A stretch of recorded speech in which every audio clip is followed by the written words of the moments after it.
Neil, just your overall assessment of tonight's match, please. Well, the difference in the game is the 2 goals. First goal were architects our own downfall because we had possession and we go negative straight away, and then Jerry's caught dawdling on the ball and we get punished for that. So we give ourselves a bit of work to do.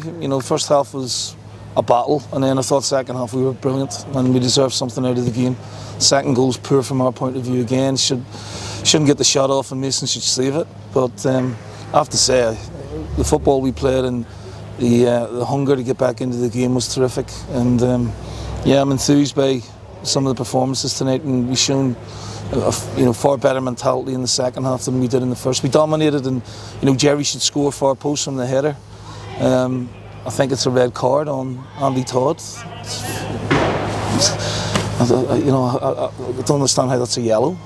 And I think we should have a penalty as well on Josh Cooper, when he gets a shot off, but the guy catches him late. So a couple of things didn't go our way, but I'm really pleased with the response in the second half, and we deserved more. But we have to work at it. It's been a bugbear since we've come in, the lack of goals, and lack of chances, particularly in the first half, was apparent, and we have to do better. After conceding such an early goal, you would learn a lot about your team in terms of that character. That you seem to be pleased that they showed the right response. Yeah, we talked about conceding early goals because it happens in football. You don't mean to do it. We talked about the one in midweek, Rangers against Bruges, where it was just one of those things that happens, and you have to react accordingly, and we did. So. Didn't think we were great on the ball in the first half, but I thought second half we were really good on the front foot. Our distances were a lot better. We were too deep first half, far better, forceful, on the front foot, played some really good football, created some chances, and on another day we'd have won the game. You mentioned about Andy Todd, how is he? Well, he's got concussion, so I don't know, what else to say really. We lose our main striker, their player gets a yellow card and we have to make a substitution. It's not right. And in terms of getting debuts, Robbie Fraser and then Jefferson off the bench, were you pleased with what you saw from them? Yeah, I was pleased with Alphonse. Robbie had a great game, Again, far more forceful in the second half. Thought the subs were great. Alphonse, Shea, they all made a huge contribution to the game. So, again, it gives me food for thought going forward.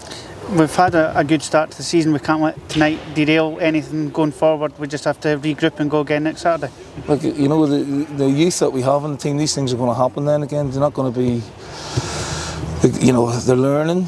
They have to learn quickly because this is like the sharp end of the championship, and Raith are a battle-hardened team. But like I say, a lot of what I saw in the second half, give me a lot of what's the word I'm looking for? Well, belief going forward in this group. We want to add 1 or 2 more to it, and we're going to try and do that between now and the end of the window, and we'll see where it takes us, but it's going to be exciting. And just a final message for the over 2,000 Pars fans that was here. Yeah, they're brilliant. Yeah, I'm really sorry that we didn't give them something to shout about in terms of goals, but the players left everything out there on the pitch, so and they did too, the fans. So it was a good sort of connection between the players and the fans.